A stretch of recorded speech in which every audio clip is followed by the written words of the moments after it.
First question, hey Dr. Islam, what the heck is leaky gut? Is it real? What are my thoughts on this? All right, there are so many things on the internet about this condition called leaky gut. Is this a real condition? Is it something that's just made up? More hype than anything else. So the other idea of this is that it's called also intestinal permeability. And what we think could be going on for people who talk about leaky gut is this is probably the root cause for a lot of gut issues and other issues that people are having. We think that what is going on inside the GI tract is because of inflammation, because of diet, because of lifestyle. The normal junctions that you have inside your GI tract, which typically are very, very tight, start to open up because of inflammation that's occurring. That inflammation causes bacteria to go everywhere into your whole GI tract and cause other bacteria to go into your GI tract as well. So it can cause symptoms of bloating, distension, heartburn, gas. It can also cause other manifestations of joint pain, skin issues, maybe hair problems, maybe skin problems as well.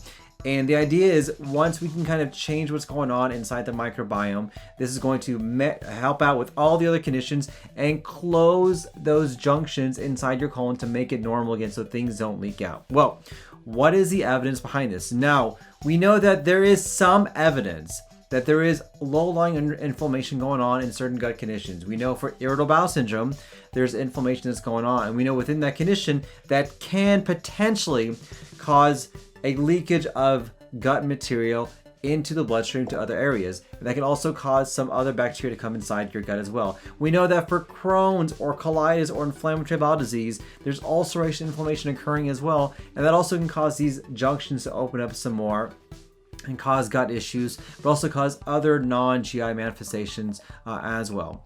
Now, what we don't know is the total role that this may be playing. So we don't know how extensive this is going to be. We don't know if this leads to other long-term problems, and we don't know if this is the true cause of why people are having our issues. But what we do know for sure is that your gut microbiome does play a role in all these conditions. Your gut microbiome plays a role in making your IBS issues worse, diarrhea, constipation, bloating, and distension. We know that your gut microbiome plays a role in making colitis worse as well, whether it's Crohn's disease or ulcerative colitis.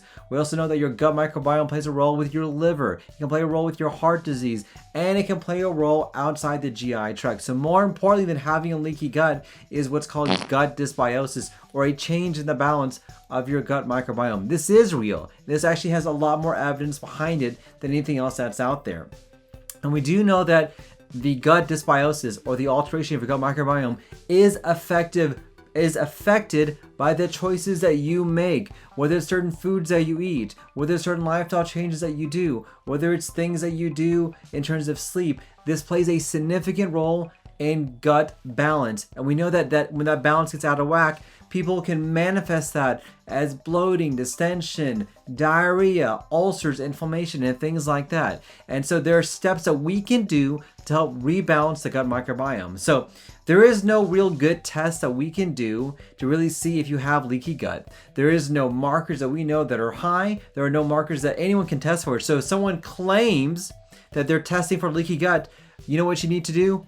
Completely ignore them, because they have no idea what they're talking about. We have no current standardized testing for leaky gut, but we do have different ways to test how your gut microbiome is, and this is currently going through interventions right now. So now that we talked about this, what are my recommendations on what you can do to help rebalance your gut microbiome and help out gut dysbiosis, which in turn may also affect leaky gut?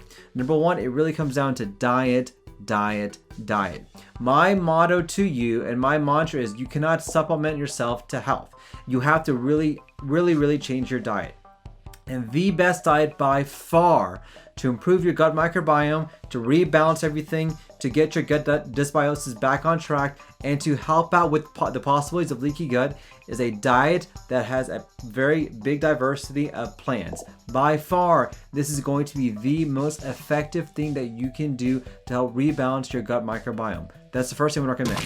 Number two is that you really need to reduce the amount of pro-inflammatory foods foods that are high in meat, especially red meat or pork. These have pro-inflammatory components to it that really will change your gut microbiome.